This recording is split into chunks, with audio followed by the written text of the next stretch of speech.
Монгол Улсын ерөнхийлөгч Хүрэлс Сүх хүнсний хангамж аюулгүй байдал үндэсний хөдөлгөөнийг санаачлан хэрэгжүүлж эхэлсэн. За энэ хөдөлгөөнийг эрчимжүүлэхэд зориулан улсын хурлаас 36 дугаар тогтоолыг батлан гаргасан. За тэгвэл энэ тогтоолын хүрээнд мал аж ахуйн салбарт ямар төсөл арга хэмжээнүүдийг хэрэгжүүлэх вэ?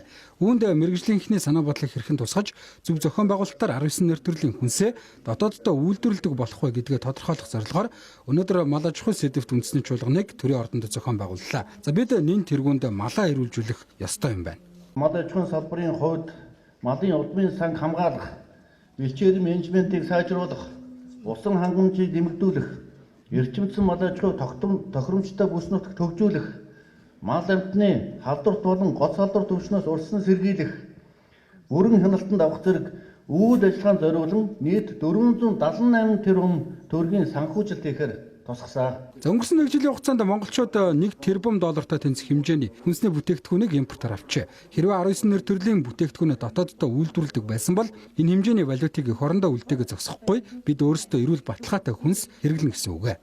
Мал аж ахуйг дараагийн шатанд нь бид нар яаж орчин үеийн дэвшилтэд технологиудыг ашиглан гарцыг сайжруулах уу, мал аж ахуйгаа хослуулан яаж хөгжүүлэх үү гэдэг тал дээр өнөөдөр манчид маань цуглаж ярилцах байна. Тэгээд цаашлах юм бол 2023 оноос бид хүнсний хангамж аюулгүй байдал үндэсний хэмжлэгээний үндэсний хөдөлгөөний хүрээнд энэ үндэсний хөдөлгөөнийг хүнсний хувьсгал болж өргөжүүлэн хүнснийхээ хангамжийн асуудал, дотоодын хангамжийн асуудлыг шийдэх, цаашлаад хүнсний аюулгүй байдлыг шийдэх зэрэг олон асуудлуудыг бид шийдэх. Энийг шийдэхийн тулд улсын хурлын 36 дахь тогтоол батлагдсан гарсан байгаа.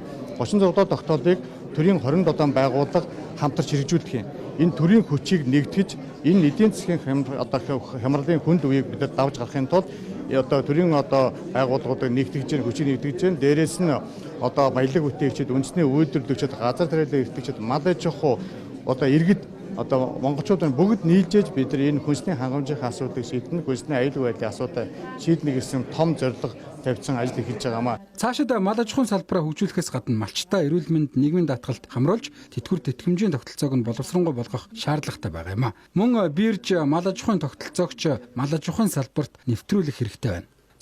Мал эмнэлгийн хяналтын постыг ажилуулна. Мөн вакцин, эм тариа, туулгалтыг яг графикийн дагуу цаг хугацаанд хийх болно. Харин хувийн хэмжлийнхэн бол энэ бүс нутаг дээр малаа өсгөж, үржүүлж, байнгын болон хагас бэлчээрийн байдлаар өсгөн үржүүлж, гадагшаа өндөр үнээр экспортлох юм боломж үлднэ.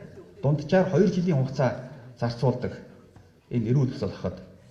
Энийг бид нар бол эхлэх цаг нь болсон гэдгийг хэлэх байна. Энэ бол мөрөөдөл биш, ажил хэрэг болох зайлшгүй шаардлага. Энэ ажил хэрэг болно гэдгийг та бүхэнд амлан хэлэх байна. За ойрын хугацаанд махсууны чиглэлийн 50 мянган толгой цөм сэргийг үржүүлж эрчимдсэн мал аж ахуйг хөгжүүлэх ажлыг эхлүүлснээр бэлчээрээ хамгаалах эхлэл тавигдана гэдгийг салбарын сайд мэдгдлээ. За энэ мэтчлийн хүнсний хангамж аюулгүй байдал үндэсний хөдөлгөөний хүрээнд мал аж ахуйн салбарын асуудлыг цогцоор нь шийдэхээр зорж байна.